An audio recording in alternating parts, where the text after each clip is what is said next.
आदिवासी हलबा विद्रोही समाजाचा आमरण उपोषण सुरू आहे। आरक्षणाच्या मागणीवरून आंदोलन केले जात आहे। आम्हाला हलबा म्हणूनच जात प्रमाणपत्र द्यावं आदिवासी हलबा विद्रोही समाजाने मागणी केलेली आहे। आणि या संदर्भात भारतीय जनता पक्षाचे आमदार प्रवीण दटके यांच्यासोबत संवाद साधलाय आमचे प्रतिनिधी ज्ञानेश्वर पवार यांनी।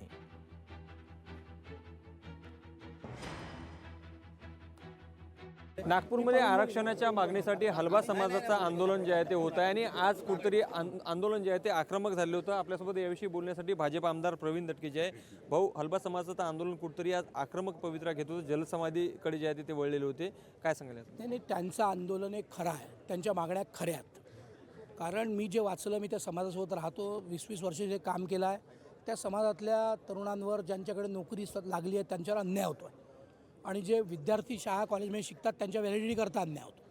त्यामुळे त्यांचं आंदोलन योग्य आहे। आम्ही मुख्यमंत्र्यांकडे मागणी केली आहे। आमचे सगळे आमदार, माजी आमदार विकास कुंभारे, आमचे दक्षिण नागपूरचे आमदार मोहन भाऊ, कृष्णा भाऊ, पूर्व नागपूरचे आमदार, ग्रामीणचे आमचे सगळे आमदार आम्ही गेलो होतो। आम्ही माननीय मुख्यमंत्र्यांना भेटलो आहे। ते त्या बाबतीतली बैठक लावतील असा आम्हाला विश्वास आहे आणि तात्काळ त्यातनं काही ना काही तोडगा निघेल।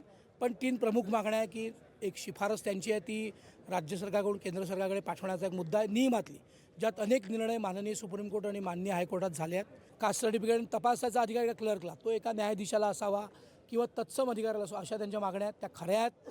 त्यामुळे त्याच्यावर तात्काळ सरकारने तोडगा काढलाच पाहिजे आणि आमचा माननीय मुख्यमंत्र्यांवर विश्वास आहे, ते निश्चित याचा तोडगा काढतील। लोकशाही मराठी करता ज्ञानेश्वर पवार, नागपूर। न्यायालयाने न्याय दिल्यानंतरही 120 केसमध्ये महाराष्ट्र सरकारच्या विरोधात या समाजाला न्याय मिळाला आहे आणि कुस्ती हा त्यांचा व्यवसाय आहे असं त्या ठिकाणी स्पष्ट असताना हे न्याय निर्णय आम्हाला बाकीच्यांना सगळ्या सोयऱ्यांना लावला पाहिजे, पण तसं होत नाही आहे।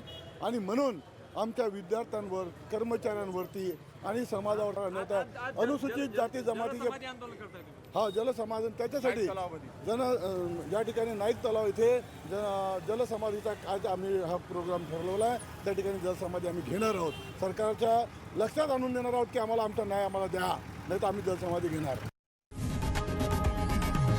लोकशाही मराठी ऐका, पहा, जागरूक रहा।